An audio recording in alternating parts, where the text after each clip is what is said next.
Assalamualaikum warahmatullahi wabarakatuh. Saya Dwi Agung Ramadan dari kelas Perbankan Syariah 4B ingin memaparkan makalah yang berjudul Teori dan Konsep Dasar Sistem Keuangan Islam.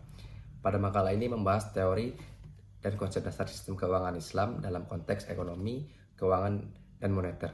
Sistem keuangan Islam berlandaskan pada prinsip syariah yang melarang riba, bunga, gharar, ketidakpastian, dan maisir atau spekulasi. Keuangan Islam tidak hanya menitikberatkan pada keuntungan, tetapi juga keberkahan dan keseimbangan transaksi ekonomi. Selanjutnya, yang pertama adalah pengertian uang dan Islam. Uang dalam Islam disebut al-mal dan memiliki fungsi utama sebagai alat tukar, satuan hitung, dan penyimpanan nilai. Islam juga menolak konsep uang sebagai komoditas yang diperjualbelikan sebagaimana berlaku pada sistem keuangan konvensional.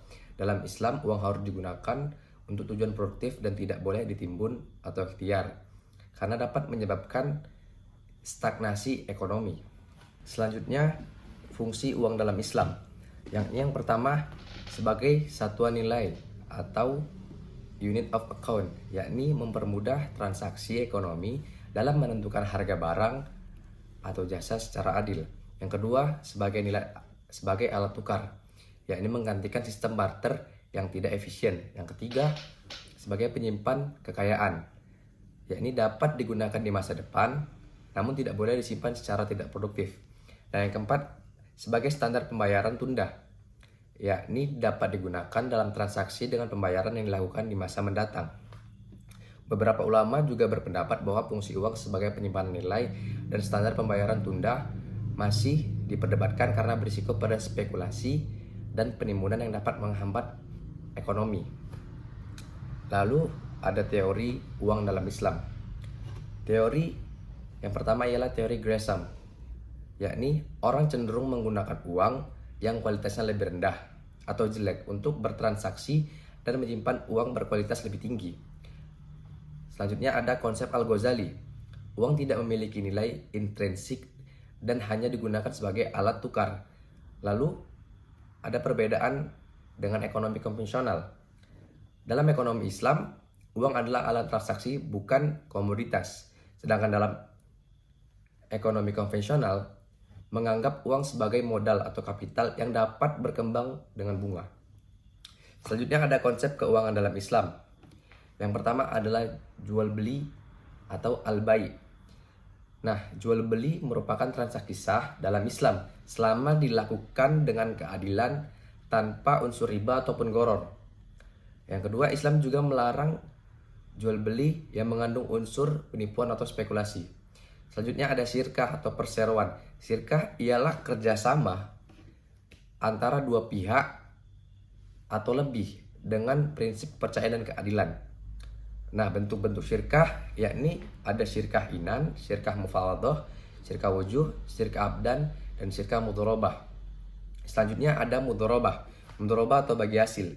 Mudharabah atau bagi hasil adalah bentuk kerjasama antara pemodal dan pengelola usaha. Nah, keuntungan dibagi sesuai kesepakatan, sedangkan kerugian ditanggung oleh pemilik modal jika bukan akibat kelalaian pengelola. Jenis mudharabah yakni ada dua. Yang pertama, mudharabah mutlaqah dan mudharabah muqayyad. Mutlaqah ialah tanpa batasan jenis usaha, sedangkan mudharabah muqayyad ada batasan jenis usaha, waktu, dan tempat. Selanjutnya ada ariyah atau pinjaman, yakni peminjam barang tanpa imbalan dengan syarat barang harus dikembalikan dalam keadaan baik dan tidak boleh mengambil keuntungan dan peminjaman karena berpotensi mengandung riba. Nah, lalu ada dasar keuangan dalam Islam. Yang pertama itu harus halal dalam cara perolehan. Dilarang memperoleh harta dengan cara yang mengandung riba, gharar, atau maisir.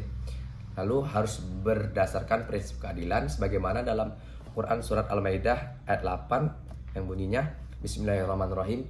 Ya ayyuhalladzina amanu kunu qawwamina lillahi syuhada'a bil qisti wa la yahrimannakum syananu qaumin ala illa ta'dilu. Ya'dulu huwa aqrabu littaqwa wattaqullaha innallaha khabirum bima ta'malun. Yang artinya itu, wahai orang-orang yang beriman, jadilah kamu penegak kebenaran karena Allah dan saksi-saksi yang bertindak dengan adil. Janganlah kebencianmu terhadap suatu kaum mendorong kamu untuk tidak berlaku adil. Berlakulah adil karena adil itu lebih dekat pada takwa. Bertakwalah, sesungguhnya Allah Maha teliti terhadap apa yang kamu kerjakan. Lalu selanjutnya, halal dalam cara penggunaan. Jadi harta harus digunakan untuk kemaslahatan umum dan tidak ditimbun atau disalahgunakan. Nah, selanjutnya Islam juga melarang spekulasi dan investasi dalam sektor yang haram seperti minuman keras, perjudian, dan lain-lain sebagainya. Lalu menghindari risiko berlebihan. Islam menekankan pentingnya kehati-hatian dalam investasi dan transaksi ekonomi. Risiko yang tidak terukur dan spekulatif harus dihindari. Nah, yang terakhir adalah kesimpulan. Kesimpulan yang kita dapat dalam makalah ini ialah sistem keuangan Islam menekankan keadilan, keseimbangan, dan transparansi dalam ekonomi. Islam juga tidak menganggap uang sebagai komoditas, melainkan sebagai alat tukar yang harus digunakan secara produktif.